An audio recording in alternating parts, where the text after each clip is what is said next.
What's up, guys? My name is Marco. I am a legal immigrant, and I hadn't done a live for like 5 days, almost a week. I hadn't done a live, and actually I took the weekend off. I went on a little vacation with my family, and I'm back. And I miss you guys. You know, this movement really, you really get attached to all these people in the movement. So I'm gonna be with Johnny. Give me a second, Johnny Benitez. So you get attached to people in the movement, and I took a few days off, and then I miss you guys. But so let me see if I can get Johnny Benitez here so we can talk about masculinity, because hey, what's up, Mary? Let me see who's here. Mary, John, Mara, Yvonne, Pat. Nice to see you, Pat. Valentina, what's up, Valentina?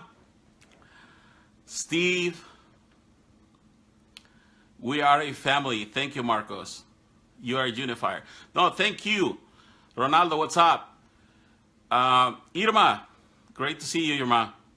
We are really a family, guys. And you know, I took a few days off, and I miss you guys. What's up, guys? Irma is saying what's up, guys, too now. Denise. Hey, Denise. We need those shirts with what's up, guys. Everybody's asking for those shirts, and I don't know what to do. Everybody say hi to Denise. She's going to be making the shirts for what's up, guys. Stephanie, what's up?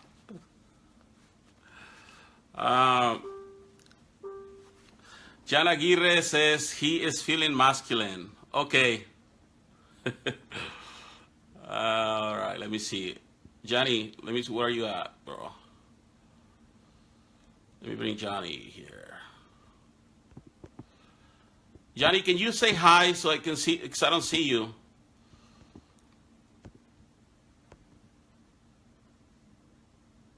Let me see. Oh, all right. You know what, Johnny? For some reason, I can't invite you. Can you change your settings? Have you done a double split before? Denise, please forgive me about the shirt.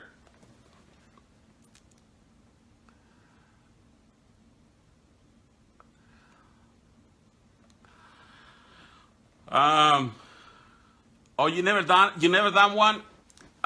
For some reason I can't do it, but let's do this. Let's do it on the phone, if you don't mind. I can either call you or you can call me.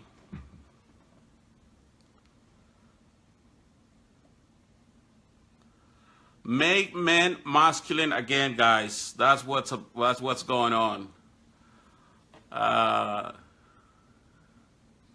You're the man. Yeah, if you can't make the phone work, you can just call me on that number I gave you. Hola, Luisa, what's up?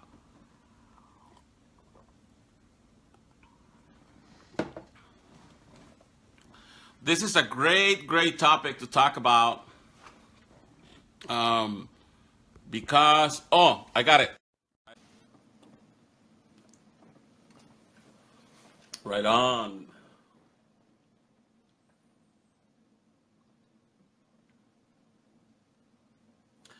It worked, Johnny. I'm inviting you.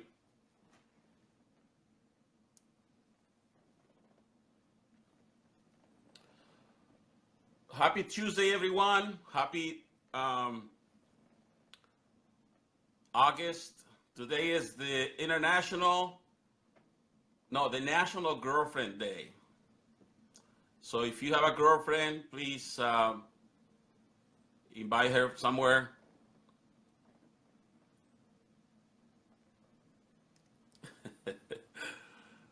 Okay, we're waiting for Johnny. It's not. Okay, just try to. Johnny, I was inviting you. Okay.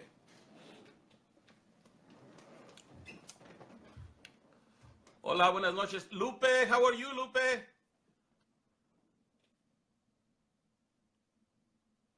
Let me try you again, Johnny. Actually, it was working. I'm inviting you, Johnny. It was working.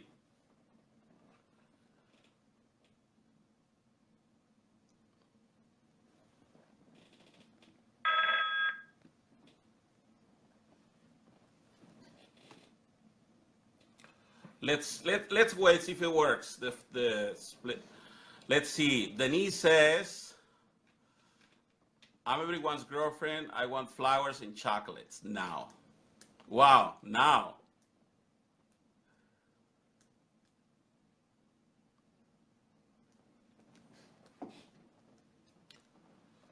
Roger, what's up, Roger?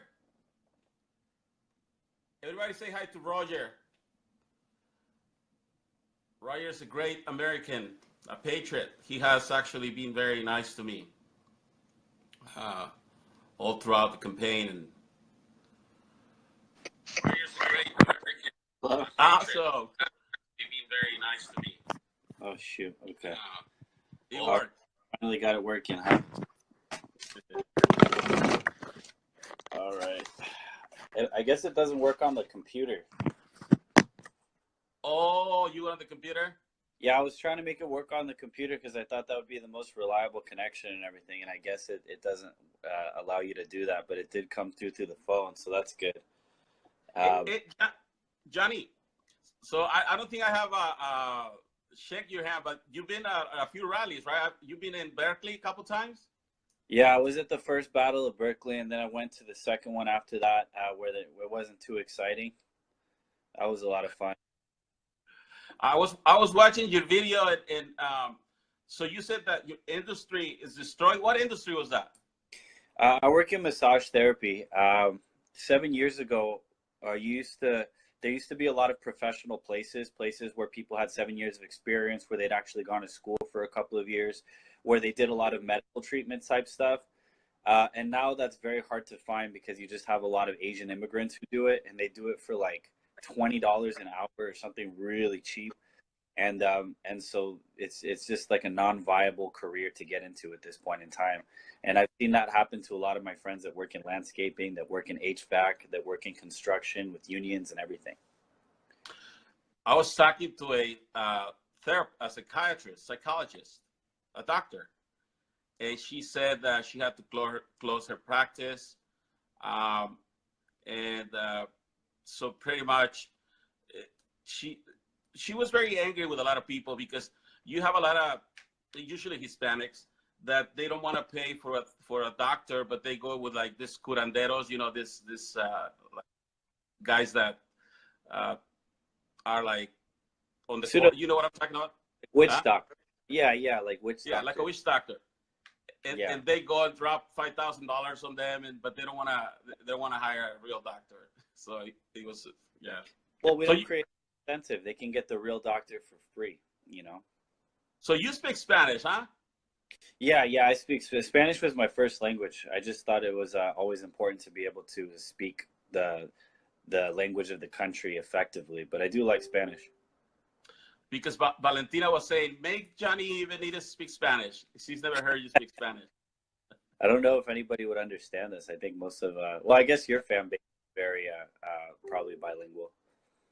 You know, I actually, Johnny Benitez, I'm very interested in your message because my kids, I didn't teach them Spanish. You didn't? No, I didn't, because I felt that was sort of like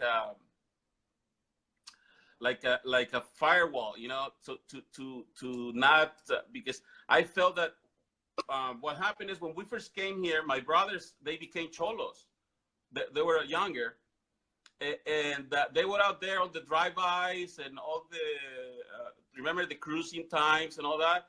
Yeah. So I kind of didn't want that for my kids, so I didn't teach them much Spanish. I felt, and now they know a little bit, but maybe it sounds a little racist on my part, but Luckily, I wasn't when we moved in. We moved into like Mission Viejo, so we didn't have a very criminal community or anything like that. So there was no repercussions like that for having to learn Spanish. But when I was in high school, like I would pretend not to know Spanish because a lot of the people that would be like very like seedy drug dealers, like the sketchy, the ones that do all the graffiti and stuff. And so I just wouldn't really say anything about speaking Spanish or anything. I just would pretend that I didn't. I think it's a nice language, but it's very important to me that people recognize that this is the American country and that English is the official, or should be at least considered to be the official language of the nation. Yeah. So, so you're taking the lead. I like that you're taking the lead there in LA, and I see a lot of people are following you. So what about this masculinity thing? I was reading that. Do you remember that movie, The Fight Club? Oh, Yeah, yeah, I remember Fight Club, the movie. That's the well, one. they say that it was kind of like a little bit about that it was hard for men to find their identity as their masculine identity. So that's why they did the Fight Club, and it helped them. So I think you're sort of like doing a little Fight Club here.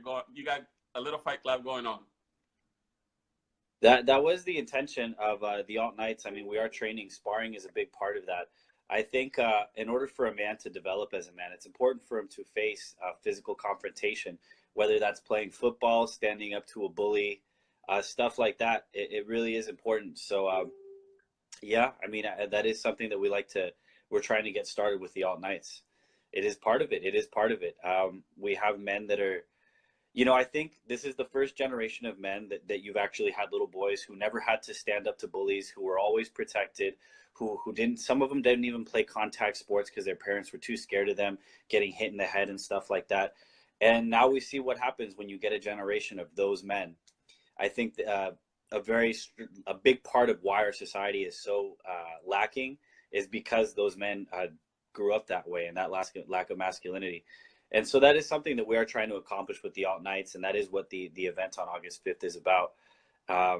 It's about bringing back that idea because it's been under attack. The reason that men don't grow up that way, I think, is because they're actively suppressed. Our society is actively trying to feminize them. Yeah, when I grew up, like in Mexico, it was actually the other way around. Like you couldn't, it was more of suppression of your feelings. Yeah. And in Spanish, we joke a lot. We call people puto and all that all the time, and you don't feel bad. But lately, it's being kind of like it's not an insult anymore because you actually feel bad if you call somebody puto because they might be on that going towards that area, and I don't know, it's changing. Yeah, that's what I always tell. That's why there's a lot of people who support the alt-right who are not white, because when they attack masculinity and they attack identity, they start with white men. But Hispanic culture is very masculine. Like in our countries, like weakness, at least from what I remember of Colombia, weakness is not enabled. They will really try to break you down to either build you up as a man or to just destroy you. And that's part of my concern is that we live in a global competitive atmosphere. If we have a bunch of men who are afraid of confrontation, I don't see how the country could survive. I don't see how we could face countries like China, like South American countries where people face really hard circumstances and you can't be coddled. Like it is in Colombians are the same way. They like to talk shit a lot. They like to insult a lot. They like to make fun a lot. And these soft American guys who's been raised in this society that doesn't let anybody say anything mean to him, I think he wouldn't be able to survive. And that's part of why we need to make men masculine in the end, is because we are competing on a global scale. We can't just be expecting to maintain our status as a superpower when a bunch of our men are very weak and very emotionally sensitive, just women, really. I mean, I can understand men trying to get in touch with their, with their feelings and then themselves, but I think we're just. I was in Monterey with my kids for the weekend, and you start seeing all these couples, you know, these gay couples, and it's starting to be like the trend.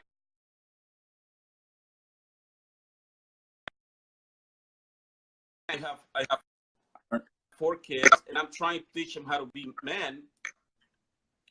What's up? Yeah, it just cut me? out for a little. Yeah, it just cut out for a little bit. All right, it's good now. So, Oh, I was telling you, I was in Monterey with my kids. So I have 4 kids. So I'm very interested in you, what you're trying to do here, because I'm worried about my kids, you know, my sons, how they're going to go in the world, you know, and how to give them my, you know, the masculinity that my grandpa gave me, you know. Well, I mean, I remember Kyle Chapman, who's going to be speaking at August 5th. He was talking about, and I don't know if he's still working on it or because he's got a lot of projects going on, but he was talking about starting something that was like kind of like the Boy Scouts, but even more focused on making sure that they're like a tougher, rougher Boy Scouts type deal, because we do, and any movement that hopes to change society in the long run has to affect the children. That's a fundamental fact. And so I don't know if he's doing that project, but I think that's a necessary project that should exist. And so whether he does it by himself or if we have to get it started up, I think it's a good project because we should provide that. I don't think public schools are providing that atmosphere anymore. So there has to be a program. When I was in junior high, I think it was, I went to something called the Devil Pups, which was like it was like Boy Scouts, but it was a Marine Corps program, and they Mm-hmm. you're a kid, but they you know, they yell at you and they push you physically and they break you down, and you come out of that stronger. You come out of that feeling good. You come out of that understanding discipline and order and the chain of command and how to fight and overcoming your physical and mental barriers. I mean, they made us. I had a fear of heights, and they over the course of 3 weeks, they would make you jump off of platforms into a pool. And the first platform wasn't very high, and then the second one was a lot higher, and then the third one was ridiculously high, and I was terrified. But because of the conditioning and because of the preparedness, you know, I just took that step right off, and I've been able to do that ever since. And so I think that increasing a program like that and making it more available to more families, I think, is a fundamental part of saving the American culture and Western masculinity. And that's kind of the reason that we're having the event, is to promote those ideas that it's okay to want your little boy to be masculine and a man. Yeah, it's so Kyle's gonna be there, Joe Viggs is gonna be there, and I think Robert Herrera is gonna be there too. Okay, so there you have it, I guys. think is Robert going to be there? Because I don't know if he has to get back. He might be there. He said he's gonna wait. He's gonna somebody help him with the ticket. Yeah, somebody help him with the tickets, so he's gonna be there. So where can people get the tickets, or how do we do it? So if you go onto the event page, which everybody should be on that already, you can click, it says buy tickets here, and it's like an Eventbrite page. So right from the Facebook page, all you have to do is click on the Eventbrite, and it'll take you right to where you can purchase tickets. Or you can buy tickets at the door. Tickets will also be available at the door. You can come by and just buy them at the door. Let me see. I think people are having questions here. Oh, they're more they're interested in communism and all that. So yeah, you know, Yeah. So you're from Colombia. So you were born in Colombia? Yeah, I was born in Colombia, but I don't really remember very much of Colombia. I came when I was very young. Because for me, I was born and raised in Mexico. So really, I didn't wake up to what's going on until like maybe 3 years ago, you know. Well, I really knew what was going on 8 years ago when Obama took office, and he pretty much went anti-commerce on all of us. He started killing every, you know, small business out there. And but I see when you talk to a Cuban, they can tell you, I mean, for them, it's black and white. There's just, they can see that we're going into a socialist state. Yeah, we have to do something.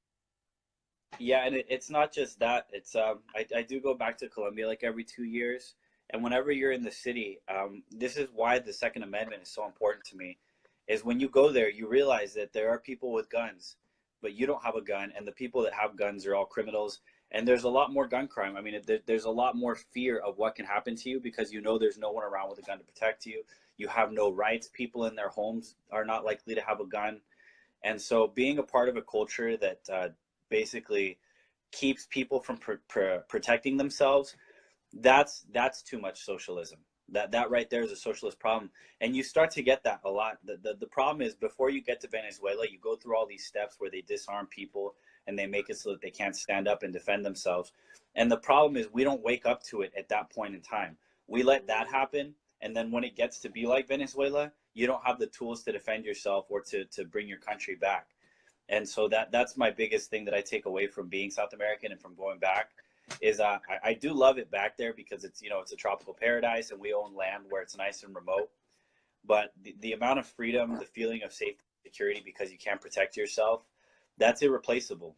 Even though I love my land and I would love to just go there and kind of farm and live a nice, simple life, I just would not feel comfortable being able to do that because we lack the protections of the Constitution.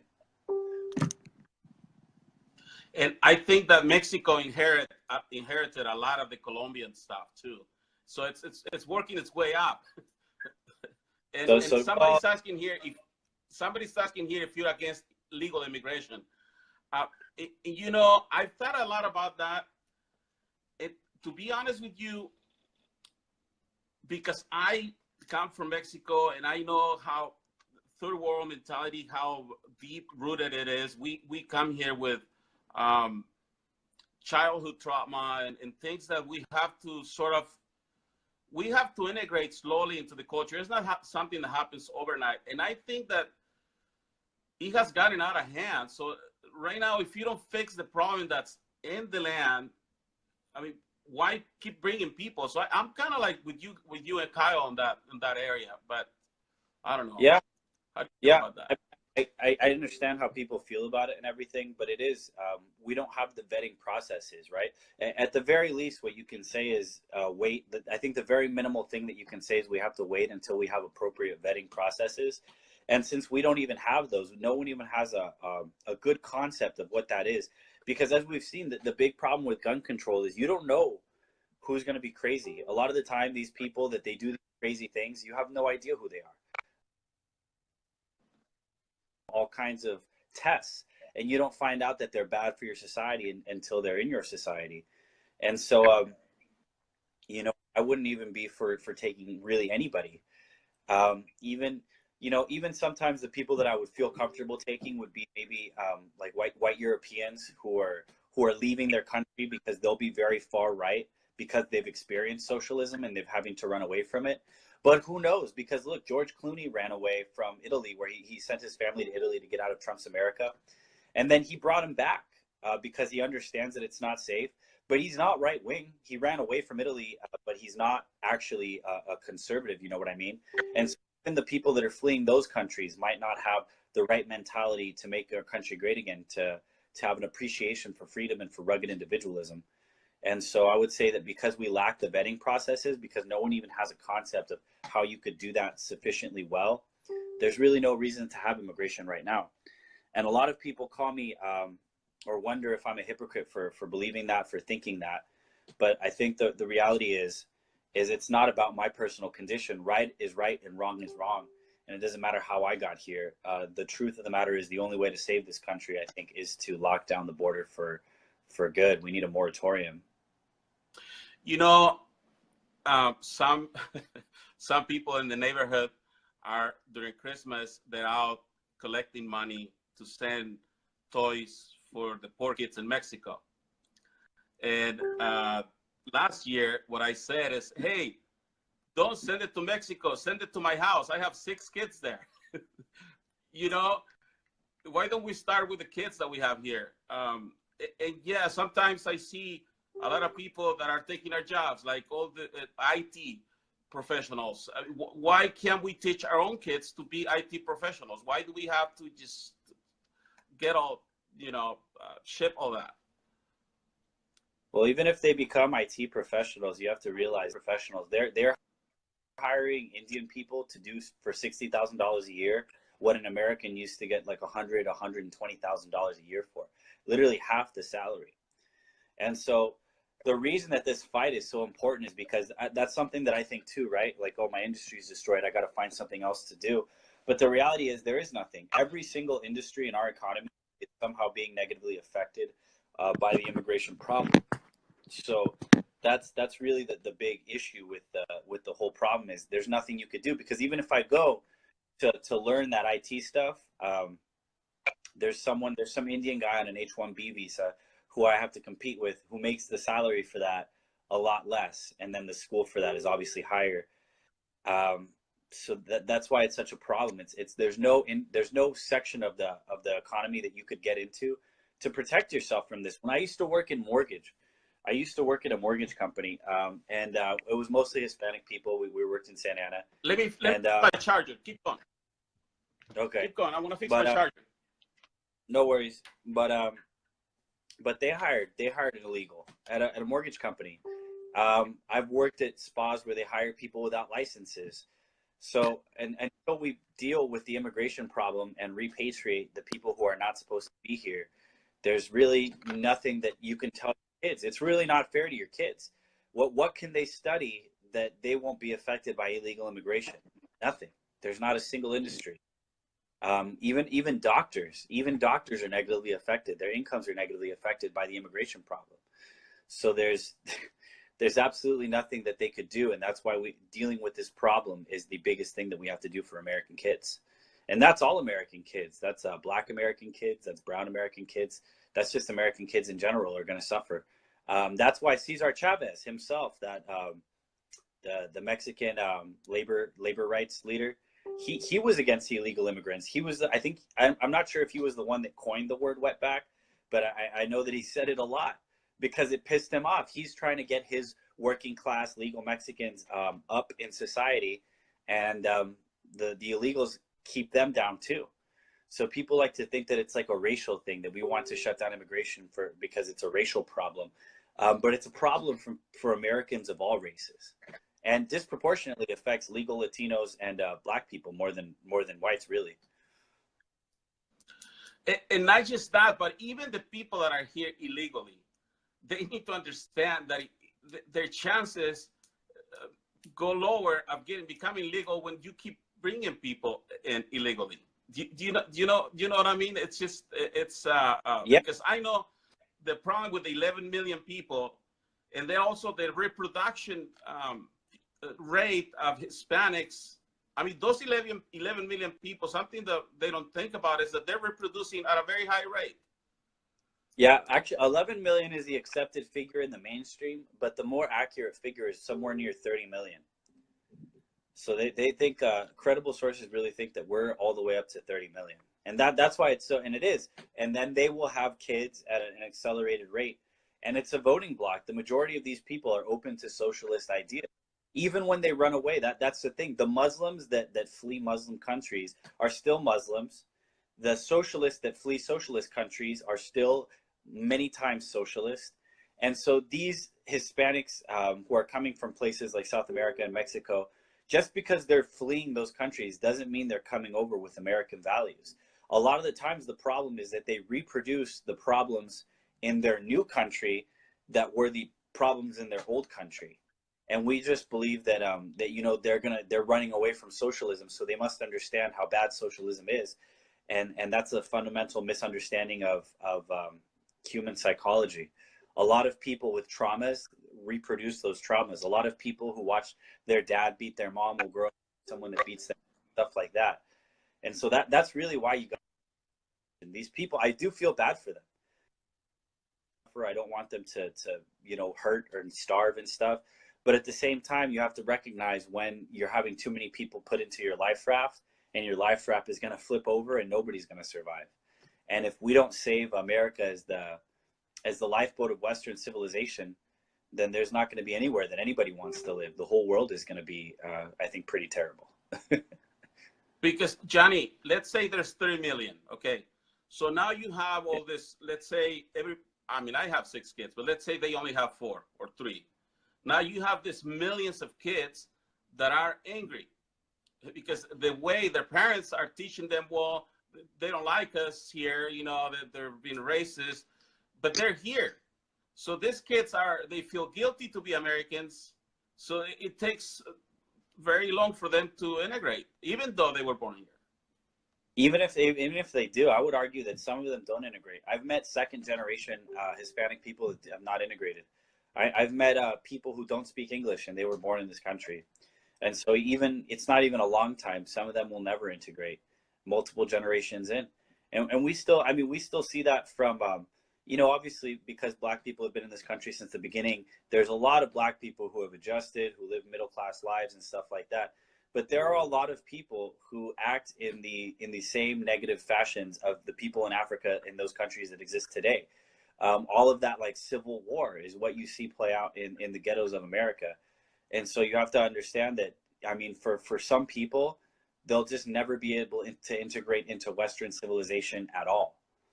And that's my big concern with bringing people, and why I'm so specific about it is because some people can integrate, but some people will never integrate, and then they're more likely to have kids that don't integrate, and then it's just a big problem because culturally they teach them that the reason that they're not succeeding is not because they refuse to adapt to Western culture, but because they're being oppressed by Americans, by racist Americans, and that's a big part of why I'm for shutting it down completely. The refugee programs too. I think the refugee programs are the biggest scam. I don't believe that any of these people have run away from these problems because it usually takes like $4,000 to get here. And I'm thinking to myself, how did some poor villager from Nigeria get $4,000 to get here? You know what I mean? And you know, Hispanics are business people. We don't see is that illegal immigrants. I'm going to speak for people I know. They don't want to cross the border right now because they don't want to risk $12,000 because they pay those $12,000 because they're going to get something in return. But right now they're afraid that Donald Trump is going to kick them out, so they don't want to spend their savings. Yes. And that's how Mexico see illegal immigration. They see them as a business per entity that's going to be sending money to Mexico. Absolutely. You know, I think the biggest thing that we could do for Mexico, if we wanted to help both Mexico and the United States, is send a hit team after Carlos Slim, because he's just got a monopoly on so many industries. And like, that's why the telecommunications industry is more expensive in Mexico than anywhere in Latin America. And it's because of that man's monopoly. And so that's why he bought the New York Times, to be able to keep our borders open, to influence our culture. And because we've been able to shift that culture back, we're keeping a lot of them out. But honestly, getting rid of Carlos Slim, I think, would be not just great for America, but it would be fantastic for the Mexican people as well. I think that's really one individual that's holding back his entire country. And he's one of our problems. He's like our George Soros. He's all of these guys got to go. Johnny Cadillac says that a lot of people don't want to integrate. But, you know, I think that the problem is that we have allowed a subculture to prevail.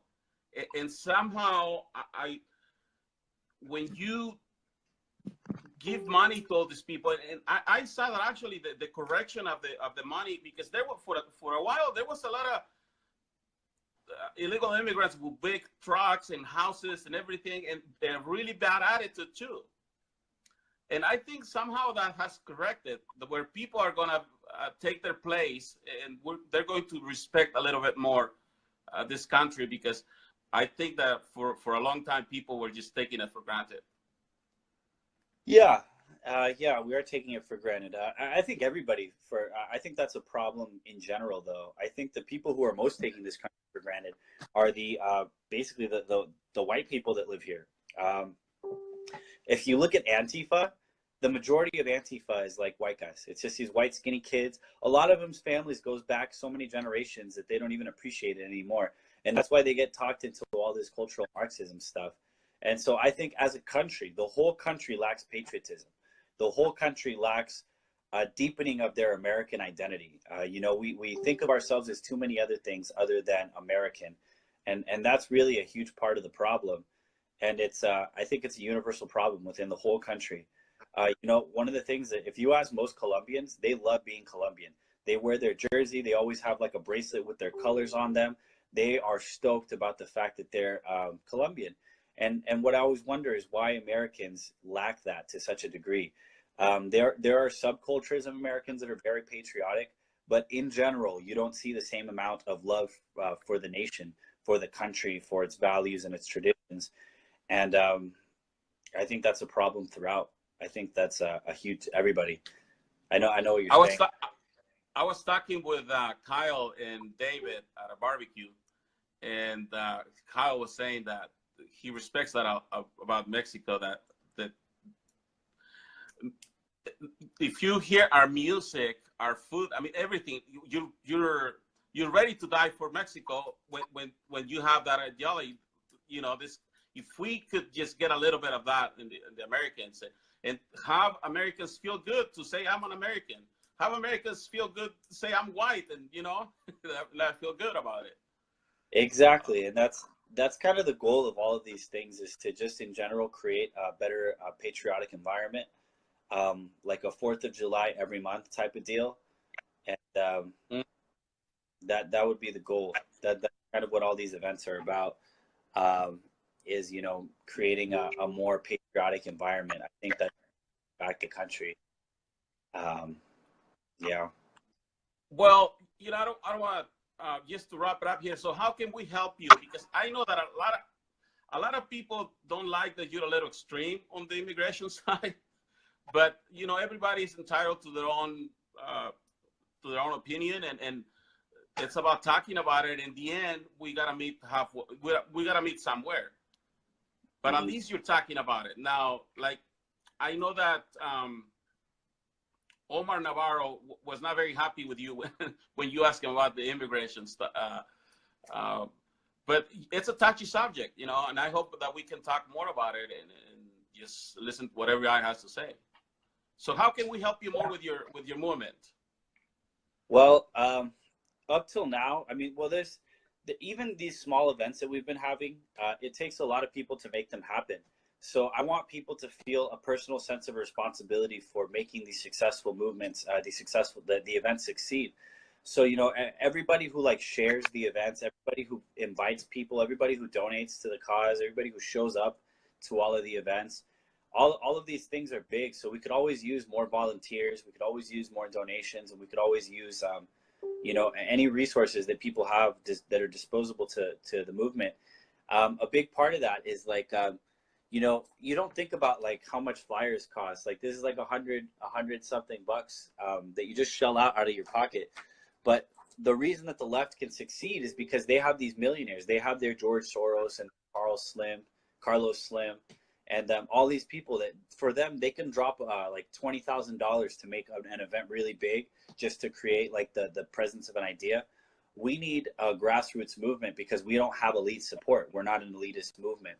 And so every little bit of donation, every participation, every little volunteer effort that anybody can make to get involved, it is a big deal. So just, you know, even promoting the event, buy your friends tickets to get them out, whatever you can do. Yeah, I went to FedEx Kinko's, and I wanted to do a replica of my sign. And yeah, it was gonna be like $70. So yeah, you're right, and so keep doing what you're doing, because I think people will follow. You know, I see that a lot of people are starting to. At first, I saw that, you know, when you had the thing with Omar, people didn't really know what you were trying to say, but now you're going with the out night with Kyle and all that. And I can see things shaping up a little bit for you. Sure. So anything I can help you with, let me know. Do you want to say anything else? How can people reach you, or you want to say anything to wrap it up here? Oh yeah. Well, I mean, we're on Facebook. I think most of my following is on Facebook. I'm on Twitter too. It's Johnny__MAGA. And if anybody wants to volunteer, send me messages. Anything that you can do. I have a Patreon if people want to donate. All of these things help us do stuff. And these things are important. I'm growing increasingly concerned with the direction that the country is moving in. And I think people need to recognize that at this point, to continue to allow the leftist agenda to increase in strength is not going to be uncomfortable. It's not a matter of comfort, of quality of life. This is about just having a life. They're going to steal away. You know, people are talking about 100% inheritance tax. They're talking about basically appropriating a family's entire wealth. And so this battle is very important. Anything that they can do to get involved, I think, is crucial, because your resources that you're afraid to commit to the movement at this point in time may be taken from you in the future socialist government of the United States of America if we don't win this battle. If I may suggest something, you should do a pamphlet and about the masculinity, so people have something to take home with. Like this, what's his name? Will Johnson did at the Unite America First rally. I think that worked out very good, because that way people take your message, they take it home and they can think about it, and then they can get back to you also about it. Because I think you're taking on something that you're saying things that people are not, they don't have the guts to talk about. And I think it needs to be talked about, because like I said, I have 4 sons, and I'm really worried in how they're going to grow to be, and you know, when they grow. I'm not just concerned about how expensive it is to grow them, but you know, for them to be participating members of society, you know. Yeah, and I didn't make a pamphlet. I like to like for the last event, July 30th, I did hand out some literature. For this one, I bought a couple of copies. I think I have like 15 to 20 copies of of Ankle Tour's Adios America, because I think that's like the most important thing for people to be reading right now. And we're gonna raffle those off. We actually got I got some really cool donations from a very awesome patriot who's one of my favorite people in the movement. But we're going to be raffling off this stuff. And I just took a look at it. I didn't look at it earlier. Like, we're going to be raffling off, like, this is a sniper spatula. This thing is awesome. I don't even want to raffle this stuff. I don't want to keep some of this stuff, but I'm not going to, because that would be disingenuous. But we have a lot of great stuff. So I didn't have a pamphlet for this one, because because I wrote out, because I bought so many copies of that book to raffle away. That's kind of the thing that we're trying to show people. But yeah, you know, that's a great idea. At my you know, my business, I used to do a raffle on Christmas. Well, I always do one every year, and that brings a lot of people, and brings also money for you to keep doing your events as well. Yeah, because people don't realize this one was supposed to cost like $4,500, and then after all the problems and all the security that they demanded and everything, we're like over $10,000. So that's the problem. Is conservative events are more expensive to throw because they don't want us to have them, and so like businesses like the one we're doing it at Old World is very neutral, but at the same time, like we still have to have security, and it's just like. It's a bummer, because it was an easy event to throw in the beginning to make back $4,500, but it's much harder to make back $10,000. And so I want to grow the movement so that we don't have these obstacles, so that we can do whatever it takes to have our events, to have our voices heard. I want to make it more fun. You know, it's not going to be just speaking this time, because I want to bring the community together. So we're going to be having talk for like maybe an hour less, or maybe a little bit over an hour, and then the rest of the time is just community time for people to mingle, to network, to get to know each other, to grow the community, and to have some beers.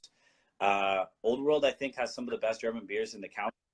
I know every time I go, they give me 1 or 2 beers, and they are amazing. So I'm excited. It's going to be a lot of fun as well, and we are going to have. I think that's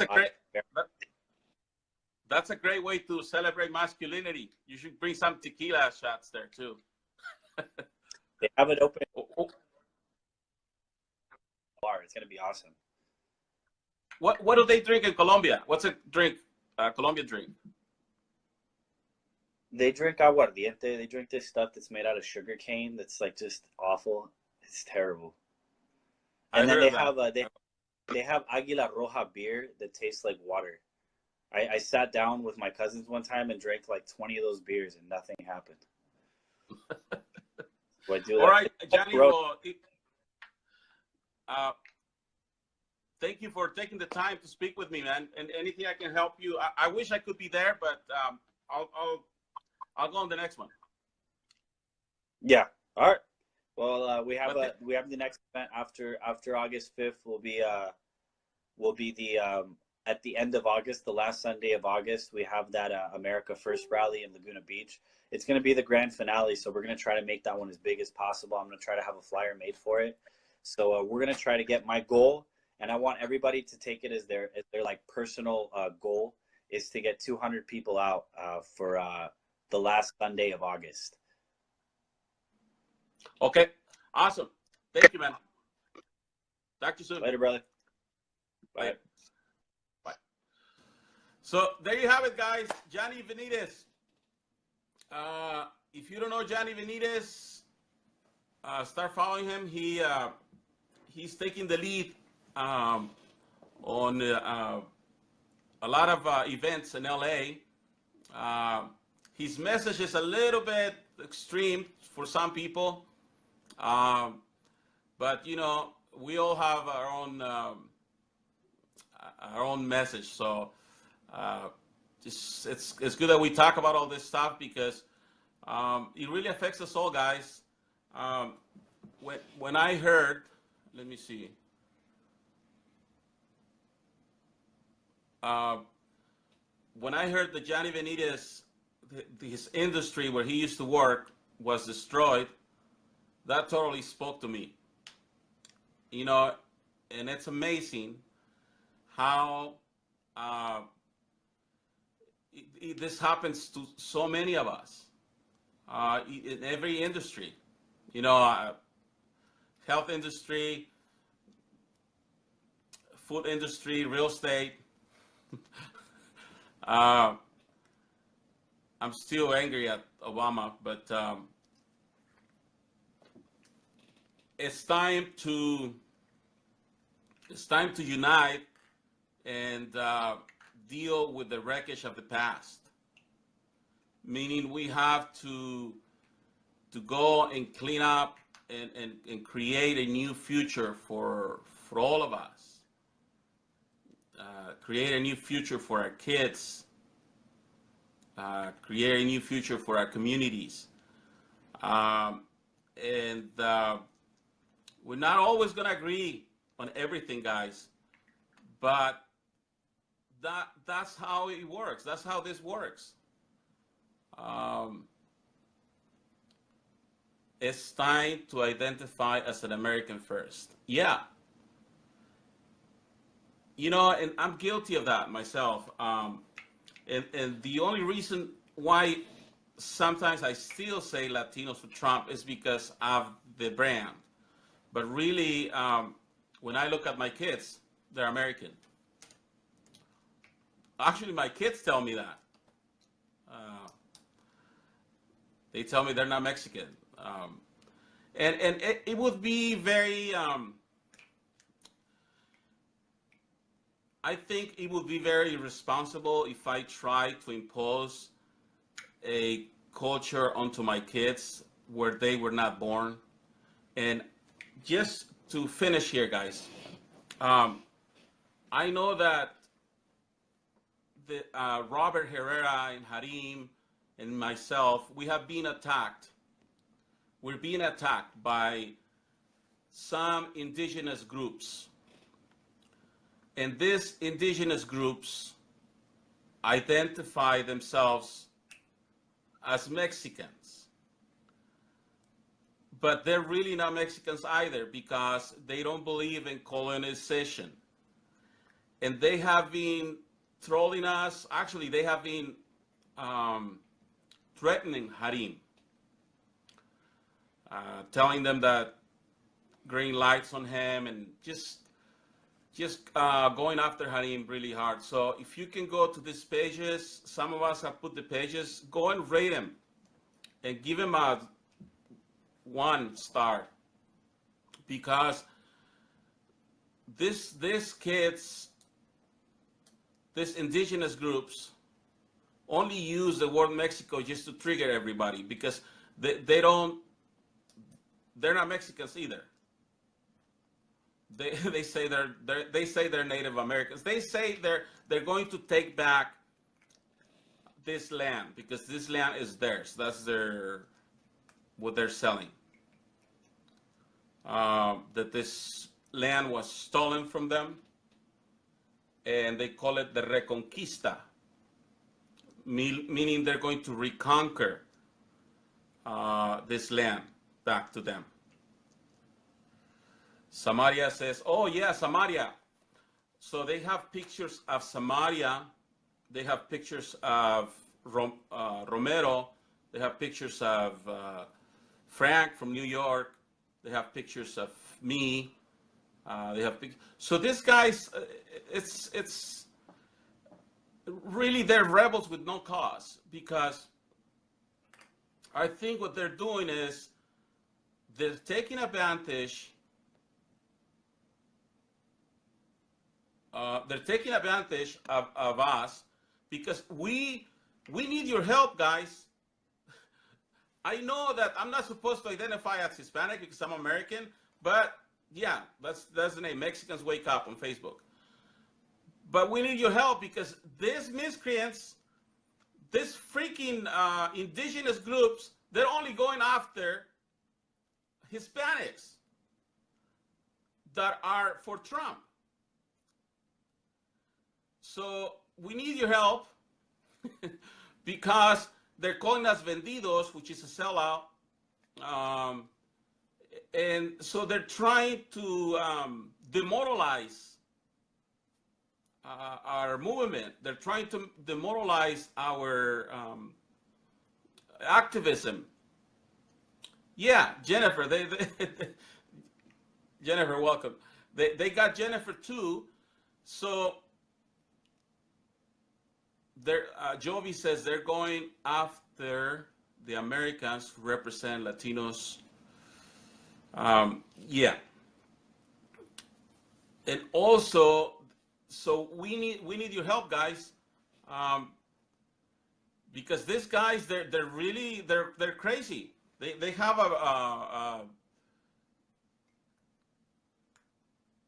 oh, hold on, I think we got one. We got a winner here. You are a sellout and a scam artist, you pendejo. I suppose this guy is referring to me. See? So these guys are feeling threatened by Hispanics that support Trump because they want the narrative to continue. And the narrative is that the white man with blue eyes is the devil, is the enemy. They don't believe in the American flag. They go after anybody that supports this country. But why are they in this country? They don't support this country. It's very hard to understand for me. And the thing is that their theory goes against the Mexican government as well. So these guys they have no land. They're nomads. Nomadas. Because they're so messed up. Check this out. So this Perez Albert that we have here. This is how messed up they are. Yes, Pat, thank you. They speak a European language because he is here speaking English, and he also spoke Spanish. But they don't believe in that. And I'm pretty sure they spend dollars too. So let me see. What's his name? I wish I could bring this guy up so we can talk to him. So that's how I got him last time. They spend dollars. They probably have a bank account too.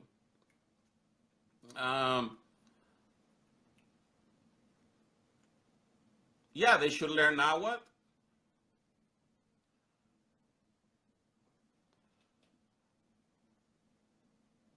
See, if these guys were in Mexico, they would be put in jail right away. So they're just taking advantage of this land. So they changed their name too. So like my name is Marco. So I will have to change myself to like Iztaccíhuatl or something like that. 80% of Mexicans have European DNA. Yes, Perez Alberto, that's his name. So whatever, Jessica, whatever you guys are doing, let's keep putting the pressure on these guys. They are, Jovi says they are thugs, given their own countries.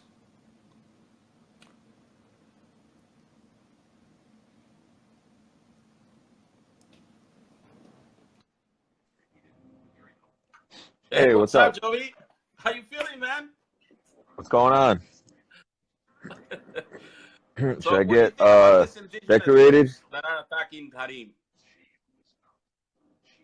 See, the thing is, right? You got these.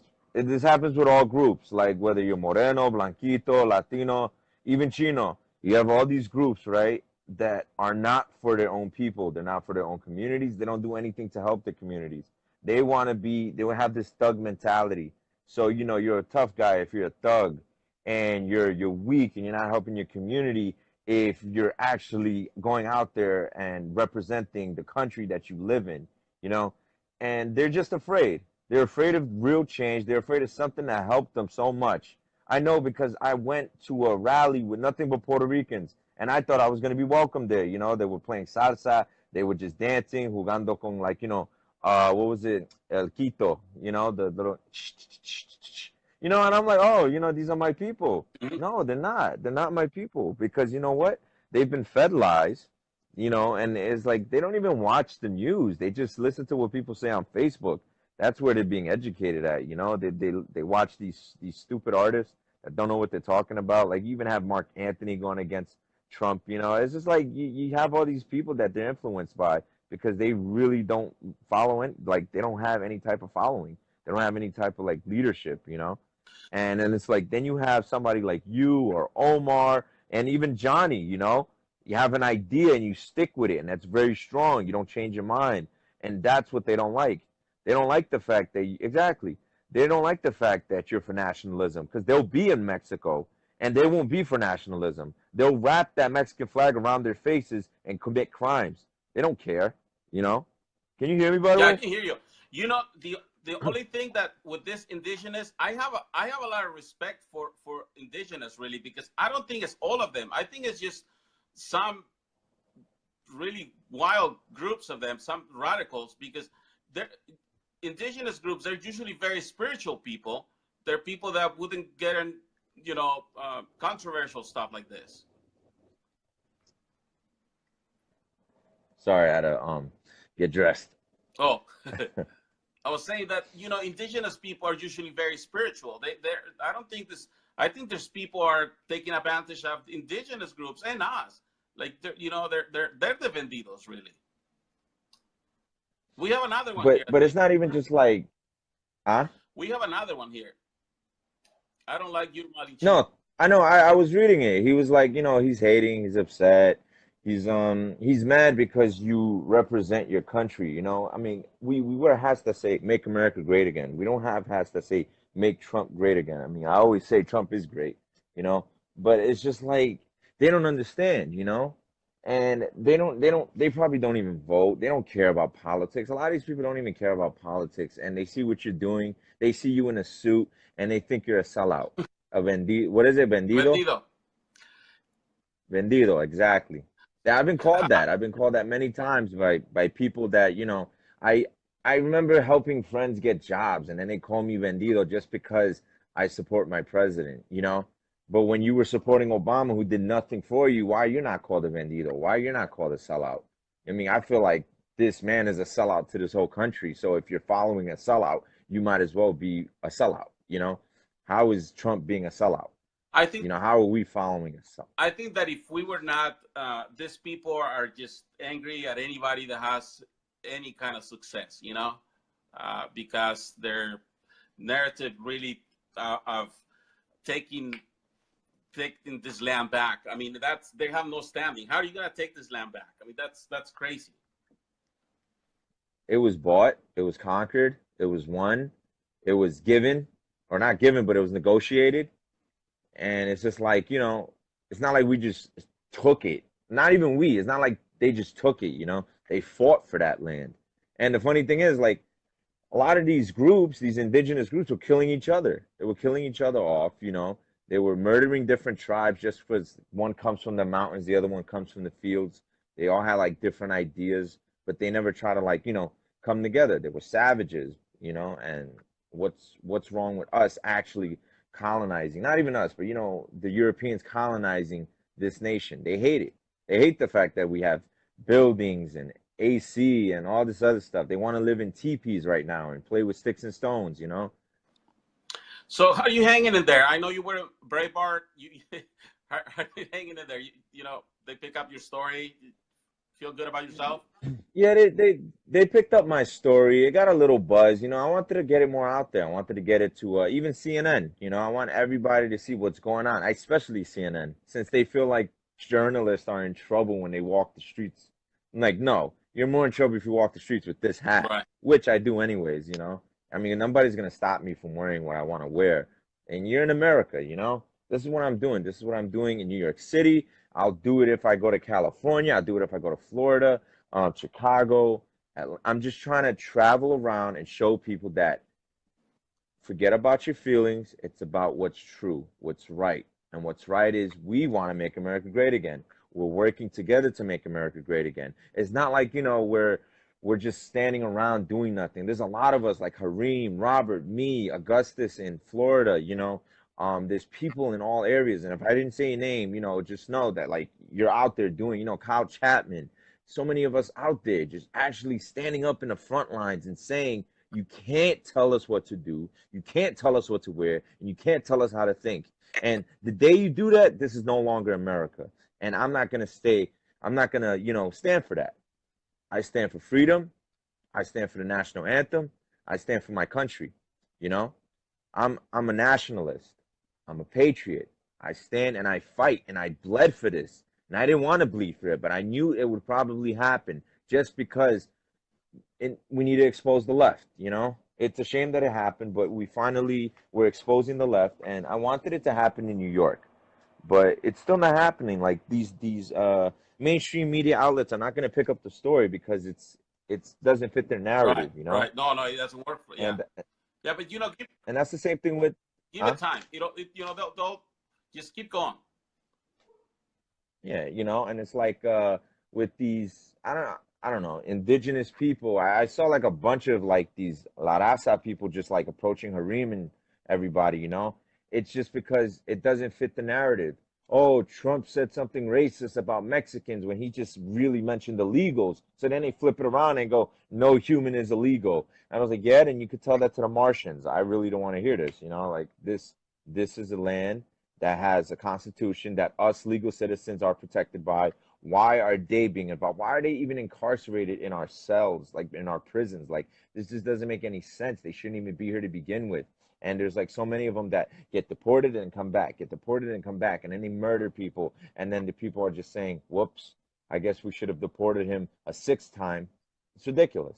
Like 3 strikes, you're out. And if anything, you shouldn't even be here to begin with.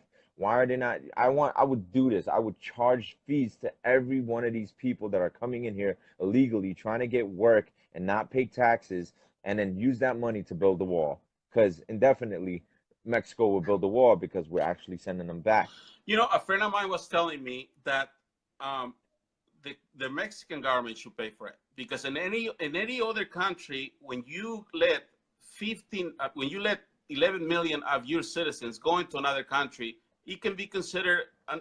It's considered an invasion. It's considered an act of war. Exactly. They're not even. You can't even call them illegal immigrants because they shouldn't be considered immigrants. They should just be considered illegal aliens. They do not belong here. There's no reason why they should be even compared to being immigrants. They're just, they know what they're doing. They know what they're doing. They're trying to beat the system, but they're not going to. You got a president right here who's implementing a force to say you need to respect this land. You need to respect the laws. You're not under the Constitution, so you're not protected by us. You are going to leave as soon as we catch you. We don't care what your situation is. And that's what's going to happen, you know? And I'm all for it. You know, my mother came from another country. My dad's, you know, Puerto Rican, but you know, my mother came from another country. She came from South America. She came here and she got her citizenship. And you know, I don't even know about that process, so I can't really speak about it. You know, but Robert did it. My friend from Dominican Republic did it. Took them 5 years, but you know what? They did it. And there's people there that just are so lazy. They do not even want to go through the process. They think it's hard. There's people that spoke to me that were illegal, and I'm like, what are you doing? Like, you don't have a voice here. I'm sorry, but you don't. You can't vote. You shouldn't even vote. You shouldn't have a voice here because you don't belong here. The reason why you don't belong here is because you don't respect this nation. And sure, there's people that are legal that don't respect this nation, but well, let's handle them. Why are we going to take care of our community if we can't even take care of our home? And yes, America is our home, and people don't understand that. And you don't just let anybody in your home. They knock first. Hey, Jovi, you miss Robert? When's he coming back? Ustedes lo cogieron y no dijeron nada. You know, you guys kept it so quiet. You know, it's like, I don't know if he's here. It was Jessica. like Jessica stole him, man. Jessica, right? Yeah. But Now we know who to I blame. think he's going back in 2 weeks. Or, I mean, like a week. Somewhere Well, around there. But, hey, are you going to more? 2 weeks. Are you Huh? going to more? Oh yeah, I'm definitely gonna make it out there. I mean, I'll find a way, you know. I also want to go to. There's a free speech rally in Boston. It's on the 19th. Is there anything going on in Cali? Like a big event? Yeah, we Because you have told me something about August Berkeley. 27, and August 20, Yeah. 26, 27 in Berkeley. You should do Berkeley. Actually, Uh, Haley was if telling me I, that she wanted to bring you up this on this. yeah. You know, let's work Me, it me out. and Haley Let's got work it connected. out. You have an account, a GoFundMe account? Yeah, yeah. Look. I wanna speak to everybody on Facebook. I want to speak to everybody on Twitter. But it's just like I can't even do that right now. Like there's like so much stuff going on with me, with my case, with my doctors. It's just like, you know, and there's people that contacted me that want to do interviews. Some people just want to get a little piece of information so they can use it against Mm. me. You know, they want to make Trump supporters seem violent. That's what they're trying to do. And I spot that. So I have to be really careful who I add, who I speak to, what I say. I know there's so many people there that are snapshotting everything. They're upset at me for being attacked the way I was attacked. They're upset at me for having a broken nose and 15 stitches. They're so upset at me. They're saying to me, "Oh, you're a fraud, or you're a fake." And I'm like, "Yeah, I know, right? Like look what happened to me because I'm so fake." I was like, "No, it's because the people that are most real in this movement are going to be questioned the most, but nobody's going to test them because they see what they're doing out there." You know, that's what I did with the Scars and Stripes rally. And this is the movement. It's the idea that we need to raise awareness of political violence in this country, political hate crime. You know, I don't like the word hate crime. I feel like it restricts your freedom of speech. You know, it's like if you throw a snowball at someone, it's considered a misdemeanor assault. You call them a racial slur while doing it, it's considered a felony hate crime. All because of one word. It changes the charge, and it's like that's not right. You know, so I'm against the whole idea of just using the word hate crime, even though this was a political hate crime. This is not something you use through visual. It was all about thought. I think differently. Somebody got punched in the face recently for saying they voted for Trump, you know? That's insane. And another woman telling me she got kicked in the stomach by these vicious animals. You know, Michael Savage got beat up and then his dog got kicked. They don't care. They do not care. These are no longer liberals. These are no longer Democrats, okay? Yep. When blood is shed, there's no longer democracy. When you're attacked for your thoughts, you are no longer a liberal. And that's it. You're a left-wing extremist, you're a domestic terrorist. Jovi, Sorry, I don't want to go off on it, Jovi, but yeah. if you know, in a domestic violence case, if the man comes home and breaks the freaking TV because he's angry in front of the kids, it's a crime. Because you cannot transfer thoughts into physical action. You know, that's the problem. These people want to break your head because you think different than they do, and that's not right. They have a problem. You know, it's definitely something that they need to work on. It's not. It's not right. It should have never happened. It could have been completely avoided. You gotta understand, like I'm having a great time in this bar. We're like, I'm not even drinking. I'm like drinking water because I'm dancing the whole time.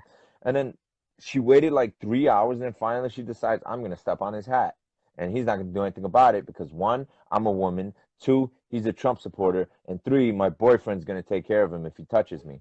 And then I'm like, what's gonna happen, you know? And then everything just escalated. I just wanted my hat back. That was it. I just wanted my hat back. She had no right to step on it. She had no right to disrespect me. She could have just left it alone. No, and then you have these mayors, even in California, right? This guy, Jerry Brown, is it? Jerry Brown, right? Hmm. Jerry Brown, De Blasio, all these mayors, they just like they're destroying their cities. They don't care. They let these people run around, you know. And yeah, they're Sorosites. That's what they are. They're parasites that leech onto Soros, and they're Sorosites that run around the cities, destroying it, vandalizing, burning cars, attacking people. I think in NOLA, New Orleans, they attacked a guy who was like, he has a prosthetic leg, and they popped the tires of his car. Like, they're just ridiculous animals. You can't even put a bumper sticker on your car. Like, you understand like how insane this is?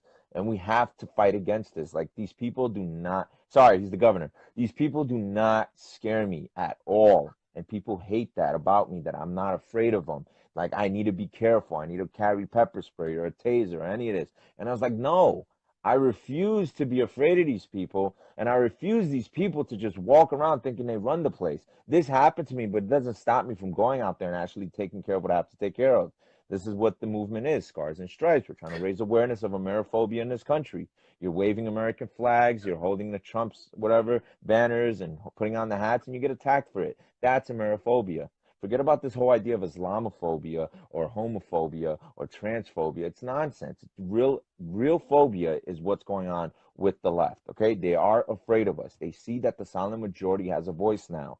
You know, so many of us are going out there. You know, and who knows? We might be once again the 3% of America that stands up for our country and fights off the left. Not even Democrats, not even liberals, fights off the left. The left-wing extremists, the ones that are just far left, that are more dangerous than So anybody they consider they broke a alt-right. bottle on your head. Is that what happened? Or I mean, it was a bottle. How did? Yeah, I was sliced. My nose was broken. I was sliced over here, and I was hit in the back of the head with a bottle. Pero todavía yo estaba parado, you know, like no me podían tumbar en el piso, you know, they couldn't drop me. So después de eso, I was like, oh, you know what? I took too many hits. I'm gonna probably die. So let me just go down. So I go down, and then they start repeatedly stomping me, just like they did to my hat, you know. And the next thing you know, like I finally get back up, and I'm trying to leave the bar, and then the girl's still trying to attack me. The boyfriend knew he messed up, so he's trying to leave. So as they're trying to escape, some lady that was with us grabbed them to make sure they don't escape, and then she tries to fight her off. And guess what? I have like the aftermath video. A friend of mine recorded it, Awesome. and I'm gonna probably release it soon. I want everybody to see what happened. If you don't want to see it, that's fine. I mean, it is bloody, you know. It happened. I had so much blood on me that my hair went down. You know, that's how bloody I was. Like I had my hair like up, and then it was down. It was I like didn't estaba recognize you. mojado, I you didn't know. think that was you because you look so different with your hair down. It's sad, you know. It's sad, but look, I'm gonna tell you this, Marco. I'm glad it happened to me and not somebody else. A lot of people can't handle that. You know, a lot of people can't handle the fact that they were disfigured. Me, I, I, I took my bruises, took my lumps, took my scar, and I just keep moving forward. A lot of people are not going to be able to do that right away. You know, it takes time. And people are so shocked that I came right back up above it. But I'm still, going through it. Like, I can't look at myself in the mirror sometimes. It's like I can't remove this from my nose. You remember seeing me out there, like, my face was like, I was happy. I'm still happy, but sometimes I can't even smile because it's like, me daña la cara, you know? Hey, so yeah, let's try to get you to for Berkeley. That would be great. I'll I definitely think go. And I'll be in the front lines with you I think guys. you're Berkeley material with that scar. Because, They they got to see what happens to people that actually stand up for their rights, you know? It's like I'm really standing up for my rights. Like these people are always saying, respect gay rights, trans rights, female women rights. And my dad always told me, it's a joke, but my dad always said, a woman's always right. So they don't need any more rights, okay? Women's always right. All right, guys. Sorry to say this, but it's true. Women are always right. But you know, with the whole trans right and gay rights, understand that we're pandering to like these sexual preferences, and we're saying that they deserve rights, even though they're already men and women. Gays are either men or women who are just gay. Trans are either men or women who transitioned. And you know, with the whole idea of like multiple genders, why is it you can only transition from a man to a woman or a woman to a man? That's it. If there was such thing as more than two genders, then a transgender would be more than just a male transitioning to a female, you know? And they always trying to have some type of like um weird theory about it. And it's just theories until proven fact. But yet it has not been proven fact. And I just told them bisexual means two sexes, or the only two sexes, which are male and female, and they just can't handle that, you know? And it sucks because I don't even want to say none of this. I just want to say, look, we want to make America great again. We're putting America first, all right? Not America only, but America first. I stand by other countries. I stand by Israel. I stand by Brexit. I stand by all of these people that are fighting for their country. Polish, you know, nationalism is key here. But the Mexicans are not doing that. They're not staying in their countries and trying to repair their countries. No. I mean, if you're coming here legally, you know, that's good. But if you're not, stay in your country and try to fix your own economy. You say that you're helping our economy. How? How are you helping us? You know, what contributions do you make? When they get here, they're giving benefits that we're not even given. They're giving health care for Christ's sakes before I'm probably giving it. They get priority, you know? Especially New York. No, no, here in California too. Let me see. So, Yeah, Jovi, you're a good person. Stay your on your ground. of course. I'd Okay, rather Jovi, die on my feet than live on my knees. great, What's up? great having you here, man. And hope to see you in Berkeley. And if not, see you more.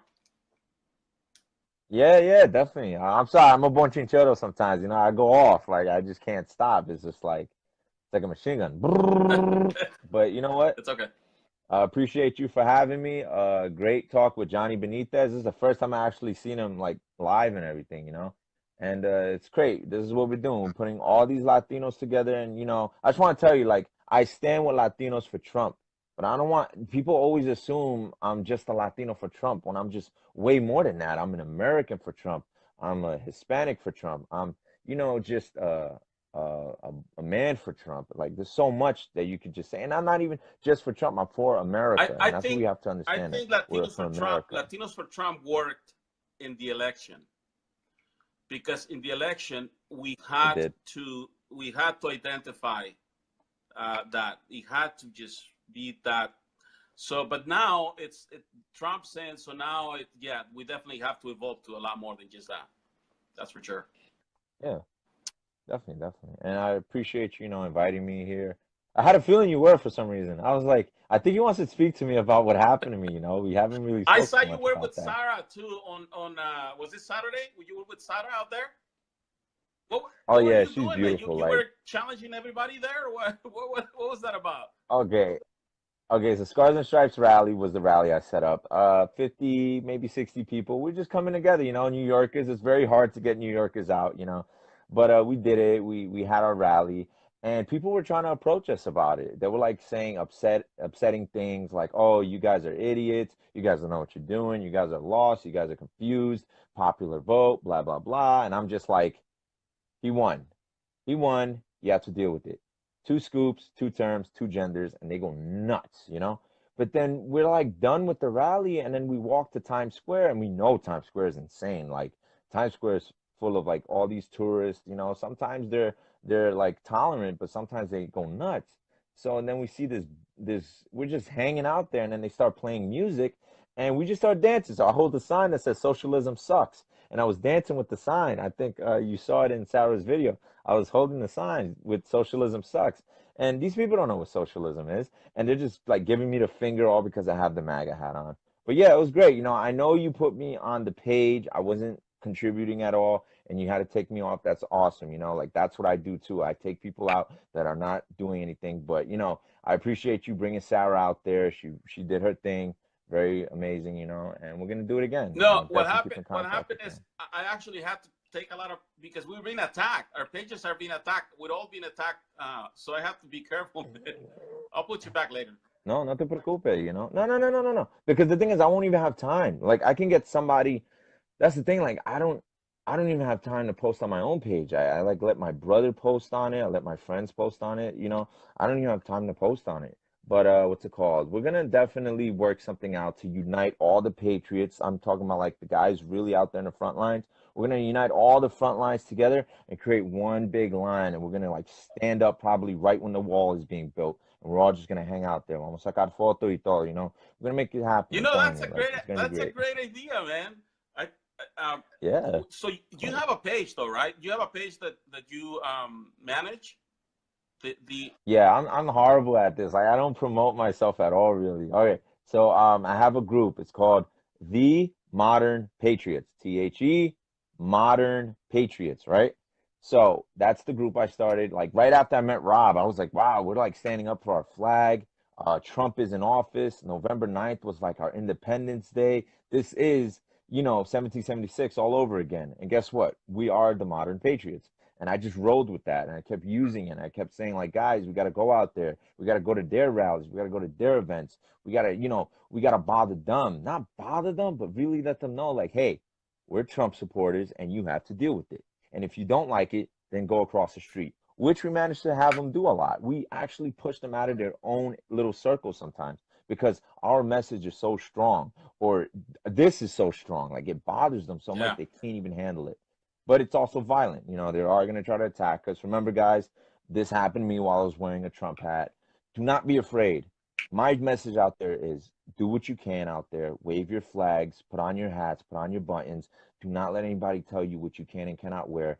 And we're just going to definitely, definitely make America great again. So the modern patriots, I like it. I'll start sharing it. Yeah, the So modern do you go live out of it? yeah. Do you do live events? Oh, I go live whenever we go to like rallies and events. Like the group Mm-hmm. is the Modern Patriots. Cuando yo estoy solo, it's just Jovi Val. We're doing this thing, me and Haley, that's called the Red Pill Hour. So we try to do it like at midnight, and then we just start talking about like red pilling. So it's just like reality hit. Like the truth comes out. And I don't know if you ever seen The Matrix, which you probably have. Everybody's seen The Matrix. You take the blue pill, you end up in the fantasy world, what you think is reality. And then you take the red pill and you start seeing, wow, it's ugly out there. We have to really work hard. We have to really work hard. And that's what we're doing, you know? The only So like, the only problem taking the red pill is you can't go back, man. nope. And that's the beauty of it. Yeah. You take the red pill and then you start seeing everything for what it really is. You know, America was a great country at one time. It's sad to say, but when people always say, when was America ever great? I hate to say this, but it was right after 9/11 when we all started waving the American flag. Do you remember that? Right after 9/11, Hey, we all waved the American flag. We were really happy about waving that flag. We became like this strong group that said, no matter what happens, if you love this country, we stand for you. And that was what the message was. And then in 2008, when this knucklehead got in, todo se dañó. Islamophobia came in, homophobia came in, transgender phobia. All these things just started ruining the whole idea of America. It doesn't matter what your background is, doesn't matter what your sexual preference is. If you stand for America, we stand with you. And we couldn't do that under Obama. If you even voted against Obama, you're racist. If you even said anything against Obama, you're racist. How many people got kicked off of television just for going against Obama? It was ridiculous. People ended up dead. I'm not even going to talk about this, but people ended up dead speaking about his wife. And it's just insane. Somebody could probably comment here who ended up dead, but we're not going to talk about that. And, it's just insane. Like, this is not the America I know. I did not know there was an America that wanted to boycott a newspaper all because they called a president a monkey. Okay, we get it. He's black. You shouldn't call black people monkey, but it's like we used to call George Bush monkey because he did stupid things. So when you do a stupid thing, you're the monkey. And they was like all offended by it. There you go, Stephanie. You know what I'm talking about. And it's just like, it's insane. So this group is to protect free speech. Our motto is Libertatem Tuere, which is Latin for protect free speech. We have our own little emblem. It's like a fidget spinner with two cross guns and what's it called? And the sun. Like we just having fun with it, you know? But this is the thing, like our side is actually the party, the Republican Party. We're partying, we're having a beautiful time. They are the Democratic plantation, and we need to get them off that plantation. We're gonna do it together. We're the swamp drainers You too, if know, you don't realize it. I Like love we it, are. Jovi, because I'm sure I wish or I hope there's a lot more Jovis out there that have the same idea you have and get a lot more groups like that and we can all get together. That would be awesome. So keep it up, man. Exactly. And yeah, and right now, I'm just doing the GoFundMe's, the GoFundMe's, the researchers, the PayPal's. I think there's something called Patreon, raising all this money so I can like actually go out there to those cities and help those people también. I want to do something where it's just American made. Like I just want to get everybody these hats, the real official hats. No more China nonsense, the real hats. A bunch of my friends have the China ones. Don't worry. We'll make this happen, okay? We're gonna do as much as we All right. can. And that's how you help your people. All right, bro. Yeah, I'm telling you, I'm a bonchinchero. I'm sorry. Like I know you have a lot to say too, and it's No, just like you know what? I get The thing is this. I get passionate. The thing is that I love when people have so much to say because you have to keep don't you have to use that because you can use that to get a lot more people to bring them in and to that's the beauty of it.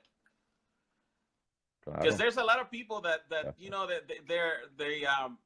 they don't practice their how can I say their love for that they have for this country, so they don't have much to say, and that means they need to go to another rally, they need to go to another event so that they get that back and they keep that going.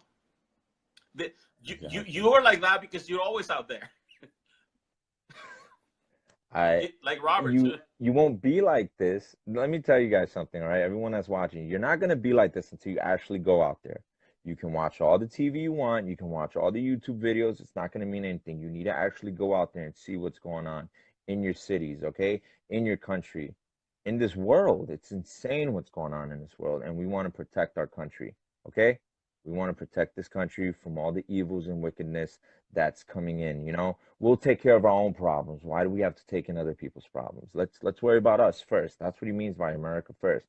Let's focus on us. Right on, brother. It's good speaking to you, man. Cuídate. Buenas noches. So, Take care, everybody.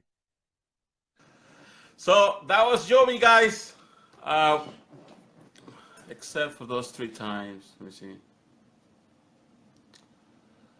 So if you're not following Jovi, please follow him. Jovi is always full of energy. He's out there. He's just like Robert in New York. He might be joining us in Berkeley on the 26th and in San Francisco on the 27th.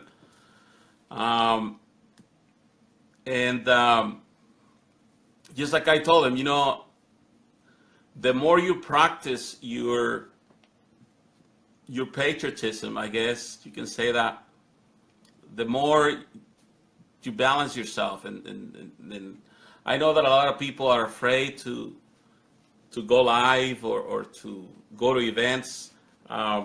Just practice, guys, and you'll see. Jovi is an inside job. Okay, so much for practicing patriotism. Look, guys, nobody's perfect, okay? But take the good and leave the rest. That's all I can tell you. I'm pretty sure that Jovi has got his own issues. I have my own issues. Harim has his own issues. Robert has his own issues. None of us are perfect. But we are perfect for each other, guys. Okay? None of us are perfect, but we are perfect for the movement.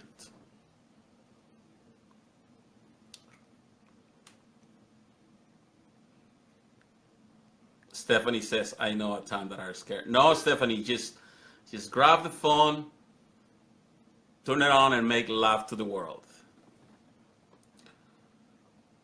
Yes, Mary. Nobody's perfect. So whenever people try to tell me, oh, Harim is this, oh, this person's this, oh, this person, you know, I take the good and leave the rest. Okay? Um, Everybody is responsible for their own actions. And in the end, everything is just going to work out. Remember what I used to say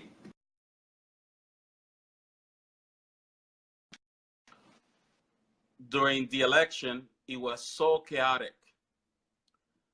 Um, During the election, it was so chaotic that I had hundreds of people attacking me and telling me lies and asking me questions. And I always said that the voice of truth and reason will prevail, because I didn't know who I was talking to. I was interviewed by thousands of people. And I used to say, I think I got interviewed by the devil himself. So you need to be ready to talk to everybody, guys, and do not be afraid. Remember, the only thing that we have to be afraid is fear itself. I mean, come on, guys, let's be honest here. If you're afraid of Jovi,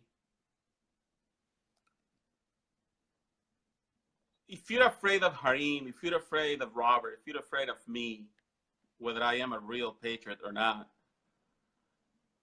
can you imagine? Then you're afraid of the left. Then you're not going to be able to handle the left.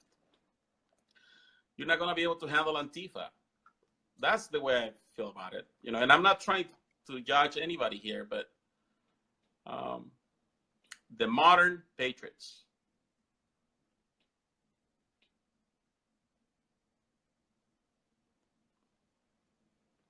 Okay, thank you to Jovi. Thank you to Johnny Benitez. Again, I know that a lot of people find Johnny Benitez that he is a little extreme on his message. Again, take the good and leave the rest. I like Johnny Benitez. I like what he has to say.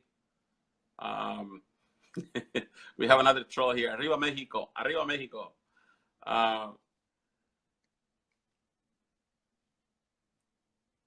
Let's see what Johnny Benitez has to say. So please, if you can contribute to his to Johnny Benitez Make Men Great Again event, if you can participate by going to the event or by helping whatever you can, $5 goes a long way. Remember, I would rather have $100 out of 100 people than $100 out of one person. So Luis Ceballos here has got the Mexican flags. Let me tell you, thank you for putting the American flag. Luis Ceballos, this is for this troll right here. The Mexican flag is a sacred instrument for the Mexican people, and it shouldn't be used to disrespect America. So you, Luis Ceballos, Luis Castellanos, you're doing a disservice to Mexico, and you're doing a disservice to the United States. You're offending both countries. You're a confused person. Okay, so August 5th, guys, make men great again. I like that.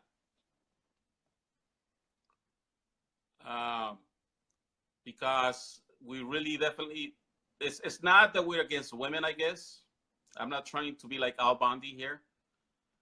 But I am also worried about our younger generation and their masculinity and their ability to defend themselves in certain danger from bullies, to stand for themselves, to be sure of their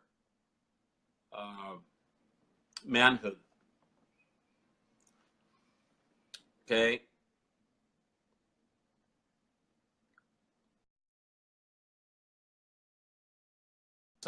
Somebody is trying to call me. Michelle says she's worried about that too. Marco's right. Don't use the flag as an attack. Yeah. Well, the thing is, guys, my dad was in the Mexican military. I don't know if I told you that. So the Mexican flag, I mean, not just the Mexican flag, every flag in the world is a sacred instrument for every country, and we should respect it. Unless we're at war. If we're at war with that country, then that's another thing. But last time I checked, we're not at war with Mexico.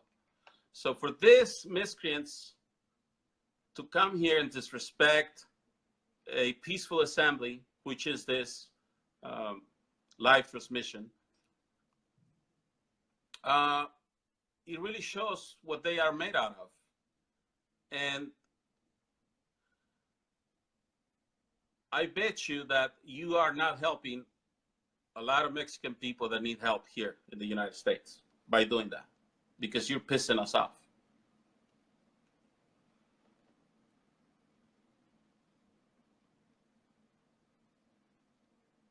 Oh, it says, so women are going to be speaking at the event too. Okay. So let me bring the event up.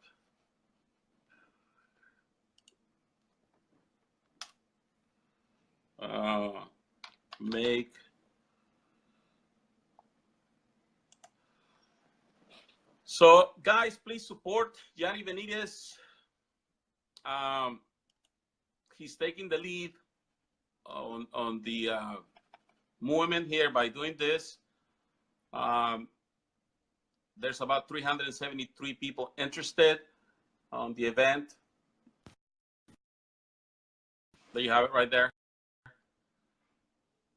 So it says,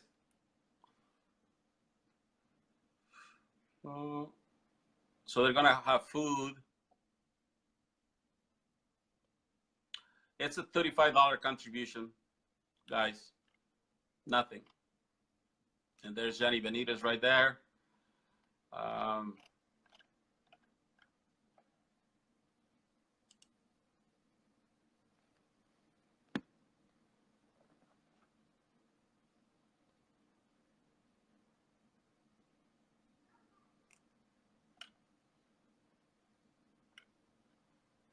So there's this person says she's very excited for the event, a celebration of masculinity.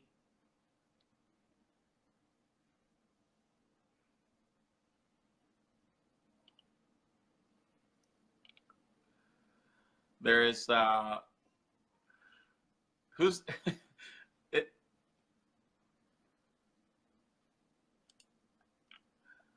is that Irma? Let me see.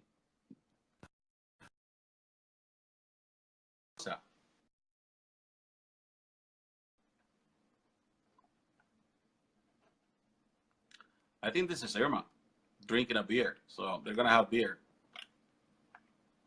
And that's our other events that Johnny Benitez has put in place. So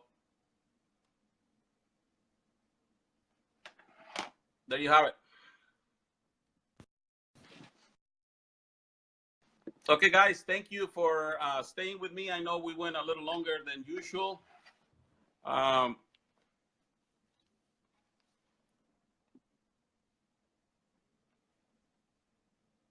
Irma Hinojosa will be speaking, and Deborah as well. And so, Johnny Cadillac, thank you for staying here. Thank you even to the trolls. Thank you. I love trolls, because soon you guys, all those trolls that are here, they're here because, let me tell you why trolls are here watching us. Because they want us to convince them. Because they don't have the guts to say they're wrong.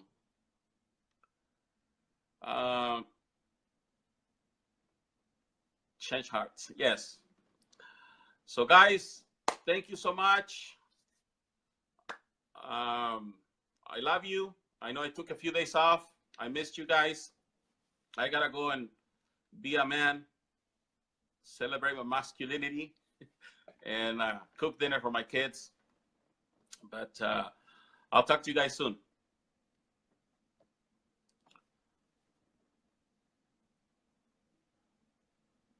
Only one troll. Thank you, guys.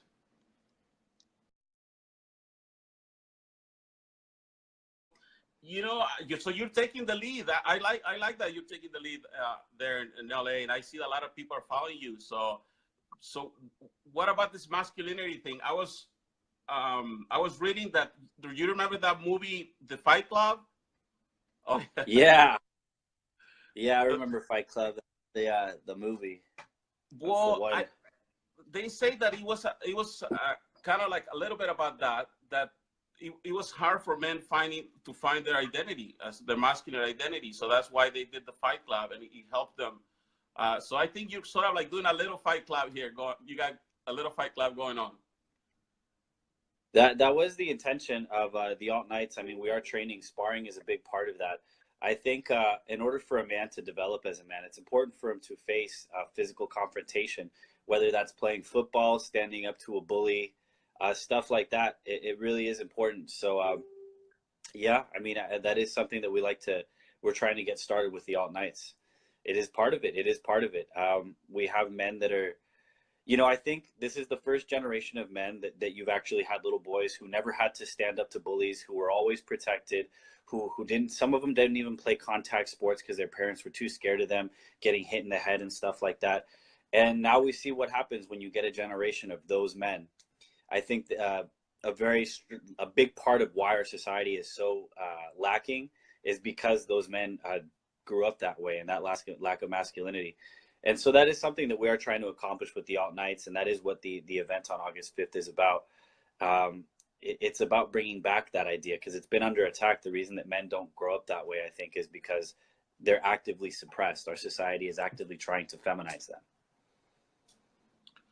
Yeah, when I grew up, like in Mexico, it was actually the other way around. Like you couldn't, it was more of suppression of your feelings.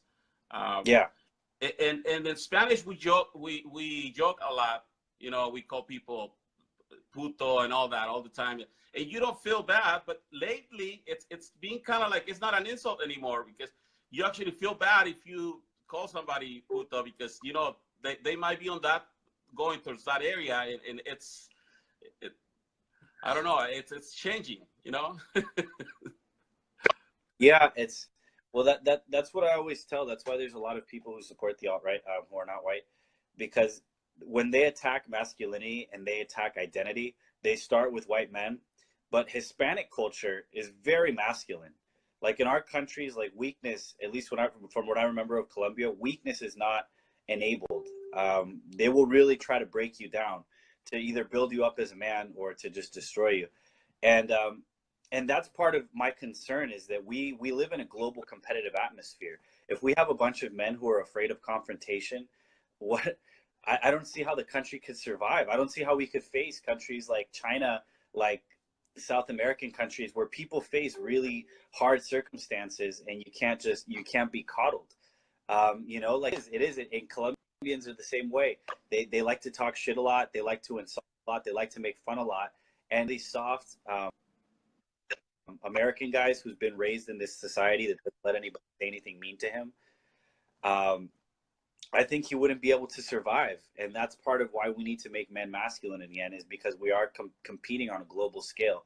We can't just be expecting to maintain our status as a superpower when a bunch of our men are very weak and very emotionally sensitive, just women, really.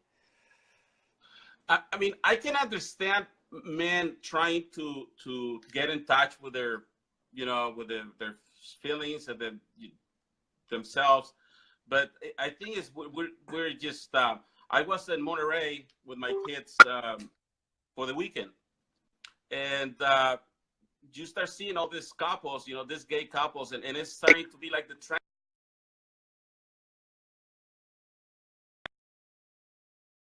I have 4 kids, and I'm trying to teach them how to be men. What's up? Yeah, it just cut out for a little. Yeah, it just cut out for a little bit. All right, it's good now. So, I was telling you, I was in Monterey with my kids. So I have 4 kids. So I'm very interested in you, what you're trying to do here, because I'm worried about my kids, my sons, how they're going to go in the world, and how to give them the masculinity that my grandpa gave me. Well, I mean, I remember Kyle Chapman, who's going to be speaking at August 5th. He was talking about, and I don't know if he's still working on it or because he's got a lot of projects going on, but he was talking about starting something that was like kind of like the Boy Scouts, but even more focused on making sure that they're like a tougher, rougher Boy Scouts type deal, because we do, and any movement that hopes to change society in the long run has to affect the children. That's a fundamental fact, and so I don't know if he's doing that project, but I think that's a necessary project that should exist. And so whether he does it by himself or if we have to get it started up, I think it's a good project because we should provide that. I don't think public schools are providing that atmosphere anymore. So there has to be a program. When I was in junior high, I think it was, I went to something called the Devil Pups, which was like, it was like Boy Scouts, but it was a Marine Corps program. And you're a kid, but they yell at you and they push you physically, and they break you down, and you come out of that stronger. You come out of that feeling good. You come out of that understanding discipline and order and the chain of command and how to fight and overcoming your physical and mental barriers. I mean, they made us. I had a fear of heights, and they over the course of 3 weeks, they would make you jump off of platforms into a pool. And the first platform wasn't very high, and then the second one was a lot higher. And then the third one was ridiculously high, and I was terrified. But because of the conditioning and because of the preparedness, I just took that step right off. And I've been able to do that ever since. And so I think that increasing a program like that and making it more available to more families, I think is a fundamental part of saving the American culture and Western masculinity. And that's kind of the reason that we're having the event, is to promote those ideas that it's okay to want your little boy to be masculine and a man. Yeah. It's so Kyle's gonna be there, Joe Viggs is gonna be there, and I think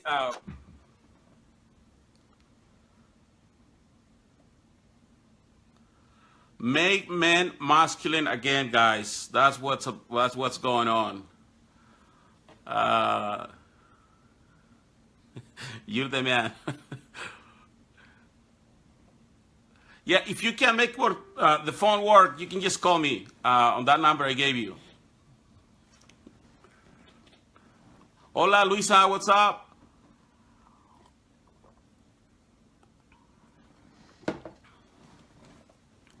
This is a great topic to talk about because, I got it. Right on.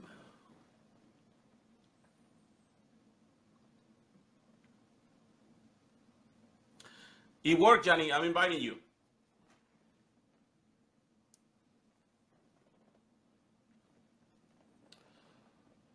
Happy Tuesday, everyone. Happy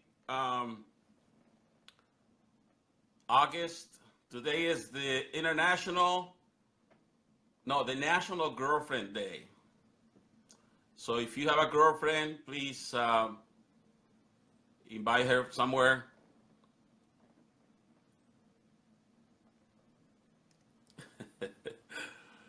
Okay, we're waiting for Johnny. It's not okay. Just try to go. Johnny, I was inviting you. Okay.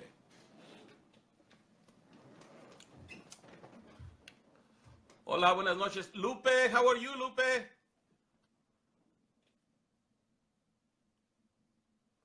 Let me try you again, Johnny. Actually, it was working. I'm inviting you, Johnny. It was working.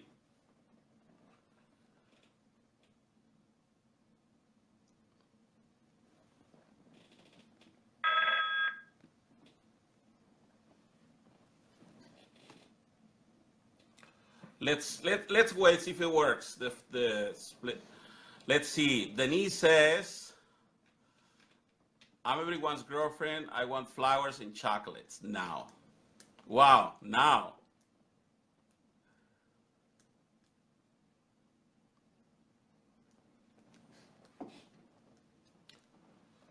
Roger, what's up, Roger? Everybody say hi to Roger. Roger's a great American, a patriot. He has actually been very nice to me all throughout the campaign. And Roger's a great American. Awesome. He's been very nice to me. Oh shoot. Okay. It worked. Finally got it working, huh? All right. I guess it doesn't work on the computer. Oh, you on the computer? Yeah, I was trying to make it work on the computer because I thought that would be the most reliable connection and everything, and I guess it doesn't allow you to do that, but it did come through the phone, so that's good. Johnny, so I don't think I have check your hand, but you've been at a few rallies, right? You've been in Berkeley a couple times? Yeah, I was at the first Battle of Berkeley, and then I went to the second one after. What's up, guys? My name is Marco. I am a legal immigrant, and I hadn't done a live for like 5 days, almost a week. I hadn't done a live, and actually I took the weekend off. I went on a little vacation with my family, and I'm back. And I miss you guys. You know, this movement really, you really get attached to all these people in the movement. So I'm gonna be with Johnny. Give me a second, Johnny Benitez. So you get attached to people in the movement, and I took a few days off, and then I miss you guys. But so let me see if I can get Johnny Benitez here so we can talk about masculinity, because hey, what's up, Mary? Let me see who's here. Mary, John, Mara, Yvonne, Pat. Nice to see you, Pat. Valentina, what's up, Valentina? Steve. We are a family. Thank you, Marcos. You are a unifier. No, thank you. Ronaldo, what's up? Irma, great to see you, Irma. We are really a family, guys. And you know, I took a few days off, and I miss you guys. What's up, guys? Irma is saying what's up, guys, too now. Denise. Hey, Denise. We need those shirts with what's up, guys. Everybody's asking for those shirts. And I don't know what to do.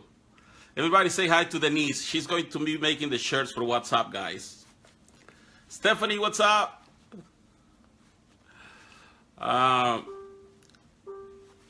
Jan Aguirre says he is feeling masculine. Okay. All right, let me see. Johnny, let me see, where are you at, bro? Let me bring Johnny here. Johnny, can you say hi so I can see, because I don't see you.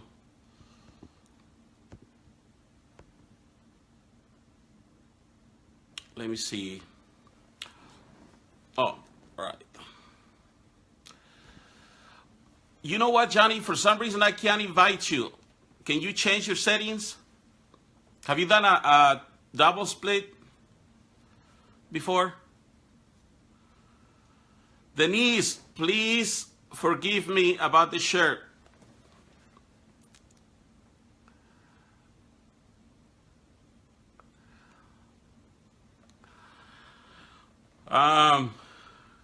Oh, you never done one? For some reason I can't do it, but let's do this. Let's do it on the phone, if you don't mind. I can either call you or you can call me. To that where it wasn't too exciting. That was a lot of fun. I was watching your video and so you said that your industry is destroyed. What industry was that? I work in massage therapy. 7 years ago, there used to be a lot of professional places where people had 7 years of experience, where they'd actually gone to school for a couple of years, where they did a lot of medical treatment type stuff. And now that's very hard to find because you just have a lot of Asian immigrants who do it, and they do it for like $20 an hour or something really cheap. And so it's just like a non-viable career to get into at this point in time. And I've seen that happen to a lot of my friends that work in landscaping, that work in HVAC, that work in construction with unions and everything.